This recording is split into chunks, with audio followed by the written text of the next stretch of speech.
Cork on Crokick. When Liberty Insurance made a commitment for 5 years to both hurling and camogie back in 2013, we assumed a responsibility to drive the profile of women's sport. Today is a special day. We've invited a panel of national and international thought leaders to talk to us today to inspire us into affirmative action. Ladies and gentlemen, if you could put your hands together for Clare. What is it that made you think that it was worth sticking your neck out to support women in sport? I'll tell you exactly the moment. A few years back when we had the final list of 10 for Sports Personality of the Year, and there wasn't a single woman on that list.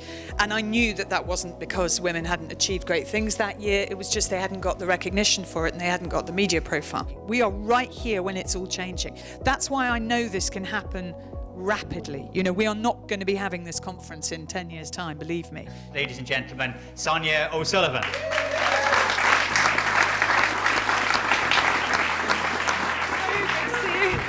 What women's sport particularly needs is to know that people view it as being important, and that people are looking for a result and they want to see you do well. 20 years ago was when I was really kind of running around at my best, and you didn't have the internet and the social media that you have now that drives a lot of things and puts all the kind of support out there for women in sport. And to improve the amount of women participating in sport and the amount of role models, you have to improve the coverage of sport. And few have got a greater role to play in that than the group head of RTE Sport, Mr. Ryle Nugent.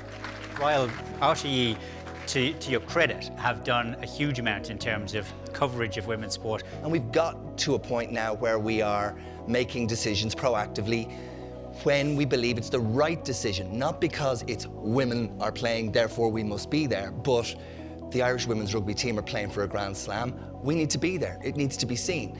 If you pick up the newspaper that you read every day and it doesn't have any women's sport coverage, write to them, email them, tweet about them. If you find that you're watching RTE and you think it should be covering a women's sport event and it's not, tweet about it. They do. Include them in the tweet. Oh, they do. Email them. Write to them. Do.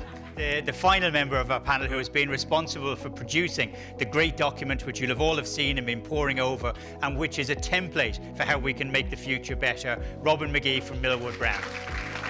The most striking thing was that 55% of women were doing exercise, were active, in other words, doing exercise or sport, compared with just 45% of men. And I think that was a big myth that was popped right there. And I'm a dad to 2 daughters, and I'm particularly delighted when I came across the stat that 2/3 of men said, yeah, we need to get more women involved in sport. It all begins at home.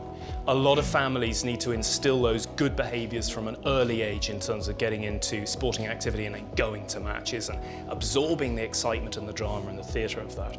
Now, I have got a little bit of a job for you to do, and for everybody else in the room as well. There is a campaign which we've got now, and as we work together on a little tweet, we want everybody else in the room to send a tweet. The one that I sent out earlier was that I'm going to bring my 2 daughters to a sports event, to a top sports event in the summer of 2015. And everybody, to make it personal, that you want to bring somebody that is special to you to a top women's sports event during the course of this year. And the hashtag is Support Her Sport. You'll see some of the ideas coming up on the screen here behind you. I actually remember the moment when my dad asked me to go to Twickenham to watch a Five Nations match, as it was in those days. The penalty was given and Dad was looking around going, what was that for? What was that for? And one of the proudest moments of my life, I could tell him what that was for. And this kind of thing is highly contagious, and when you come across, inspiring people like Clare and Sonia and so on, then you can begin to start a debate and a conversation, which is what we're going to do. So I think the short answer is we need to start having really big, ambitious conversations about how we can get women mobilised into sport. This is really the starting point. I think we're going to have to keep on coming back to this again and again, so that in 10 years' time we're not actually talking about it, because it will already be delivered. Ladies and gentlemen, your panel. Thank you.